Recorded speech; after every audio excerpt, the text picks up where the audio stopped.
Hello, good morning, and welcome to the third lecture of the first section of this course in web scraping with Python offered by Edwanix.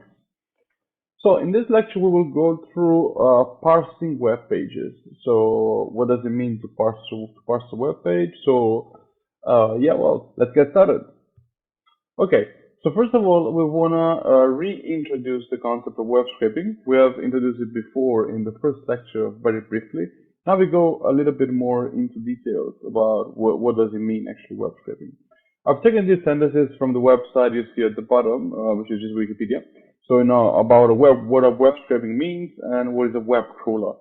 So normally when a program or a script is actually pretending to be a browser, what does a browser do? A browser is surfing the web, right?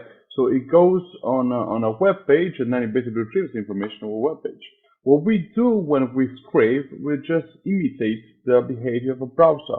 So which means we go on a web page and we retrieve web pages. So we retrieve information and we look at those web page and then extract information. Then we look at more web pages. So what does it mean? So in general, it is like about going on a web page, looking at them, extracting information, and then go through more web pages. So then web scraping, we imagine it can be done also like in steps. So if before we have seen how to perform a request, so how a request can be done, then we can imagine that if we have like a list of web pages, so imagine Wikipedia 1, Wikipedia 2, Wikipedia 3, like 3 or 4 pages or hundreds of them, then I can put them into a list in Python, and I can ask in a for loop to go through all of these web pages and perform actually a request at each one of those and scrape those data and save it somewhere, which is exactly what is written in this first sentence here. So specifically in the last part of the sentence where it say looks at more web pages. So it does it once, and you can do it again and again and again. And that's what it means to imitate the behavior of a browser. That search engine scrape web pages. For example, like Google does it. So all the search engines that we use, Google, Yahoo, what they do is they basically scrape it.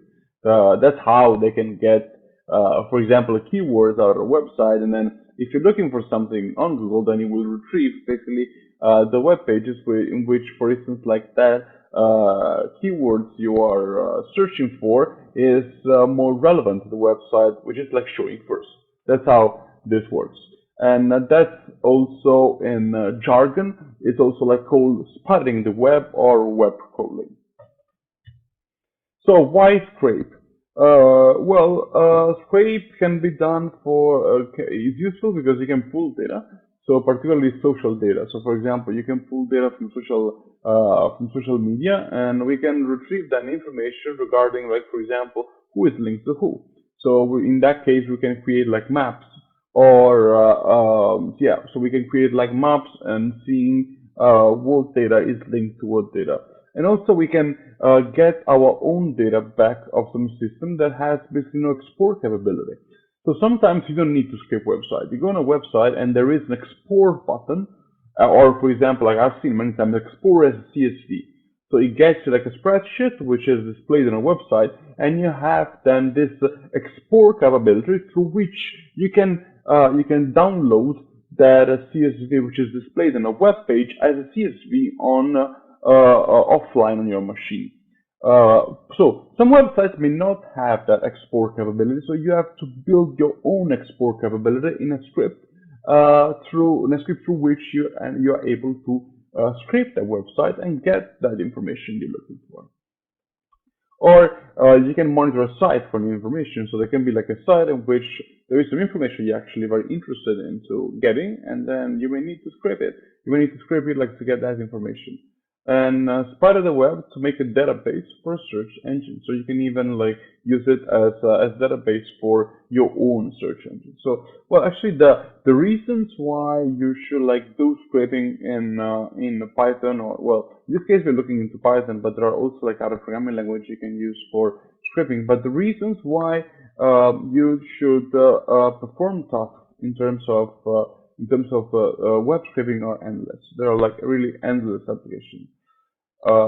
So scraping web pages, there is controversy about like web page scraping, and some sites are a bit snippy about it. Also, like we should be very, let's say, careful about like when scraping web pages. In some cases, we will not be able to scrape web page because we may need like an API key, or there may be some problems in terms of copyright. So also, like if we scrape a website, we need to be aware that if the information on the website which we are scraping is copyrighted, then we are not actually allowed to republish that information on another website. Yeah. So in some cases, it's troublesome. We should learn a little bit. We should read like more about ethics and web scraping before doing that. That's why in this course, like the examples that I'm showing are only on free websites, of websites which are like free to scrape. So they are actually active scraping website. They are an example I've shown you before is about Wikipedia. I'm sure Wikipedia will be like very happy if the people are scraping their website. And so also like violating terms of service is actually not allowed. So yeah, let's be careful about this. So what's the easy way? So what's the easy way of doing this?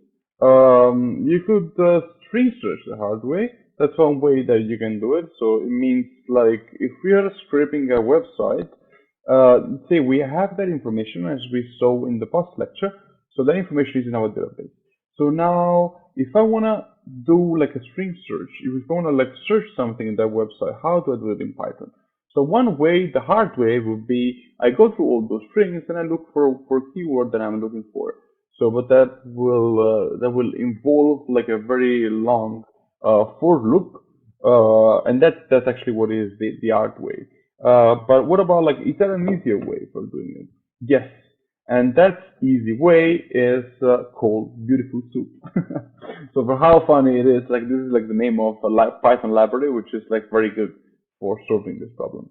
So the alternative way to the hard way is use the free software library, which is called Beautiful Soup. And we can take a look at it on the website, crowdme.com. This software library is open, so it's open source, so everybody can use it, and it's free. It's free, so there's no license or anything. And we can take a look at this website, crowdme.com. So on Beautiful Soup, we can do the same task, but in an easier way. So that's a faster and more efficient way for doing that task.